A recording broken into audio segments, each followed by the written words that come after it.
entering this season, there appeared to be a feeling that fans would give Kalen DeBoer some grace in his first season, right? Like there would be growing pains in spite of what he was inheriting, but then he beats Georgia and they're back to thinking national championship. What growing pains?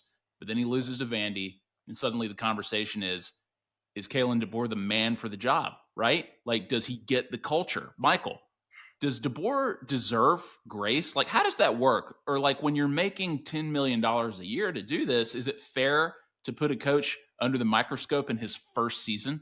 Yeah, no, it's what we've been talking about and thinking about the entire offseason, the entire time. What's going to happen? When's the honeymoon going to end? And to think that it was you beat Georgia, and beating Georgia might have been the worst thing that happened to him in that sense of you set him up for the fall. You come from behind him and you sweep the legs with Vanderbilt. But no, I think it was always unrealistic to think that it was just plug and play, that it was just going to seamlessly transition from Nick Saban, and the roster turnover was real. There were a lot of players. There's a big chunk of that roster that is not back. Certainly, a lot of big pieces and big names were back, but to think that they were going to be undefeated right now, just completely uninterrupted by such a huge change, entire staff, the whole program, the whole building is different. It was unrealistic, but I think it goes back to Vanderbilt. Uh, and that name on the jersey, as opposed to if you just lose a close game at Tennessee, people aren't going to love it, but they're not going to hate it to the same extent. So it's a big. This weekend is huge for him. He can really get people off his back. No one's talking about T-shirts if he beats LSU in Baton Rouge.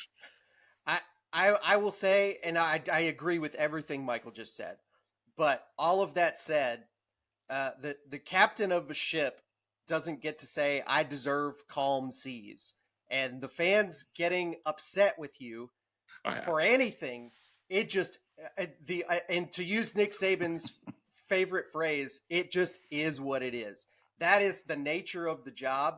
You can't control it in any way, and you might as well just accept it as a force of nature. That there are certain things that if they happen, the grace, the honeymoon, whatever you want to call it, it's out the window, and you just have to find a way to navigate it. And I think we've he has. talked. I think he understands it at least. I don't think he's in any way Yeah. like upset.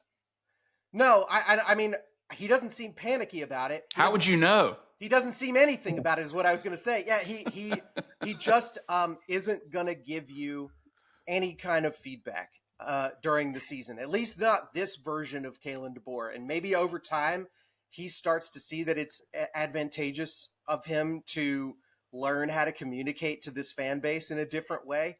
But right now, it's not something he's focused on. If you don't throw your food after a loss, then you're not upset. You're not upset enough. He's too Jalen Hurts. He's got that. Yeah, Yeah, it's sure. interesting. I mean, but surely he knew what he was getting into, right? Like when it comes to surely he did his own research, right? Like I mean, Whether Alabama is a unique place. I mean, 90,000 plus people at an 8A game in Nick Saban's first season, that's like a blessing and a curse in a lot of ways. When there's 90,000 people filling up a stadium for a spring game, that brings expectations. They're all there because they think they're back. They're going to be national championships. Saban was obviously able to deliver, and he helped establish that tone, but you got to deliver like when you go anywhere, right? I mean, any college football coach can get fired wherever they go. There are expectations wherever you go. We just understand what those expectations are in Tuscaloosa. And I think and hope DeBoer understands what they are. So there's knowing it, there's researching it and hearing about it, and then there's like being living it. living it. Yeah, some Yeah. places they play college football, and at Alabama, Kalen DeBoer is living it very hard.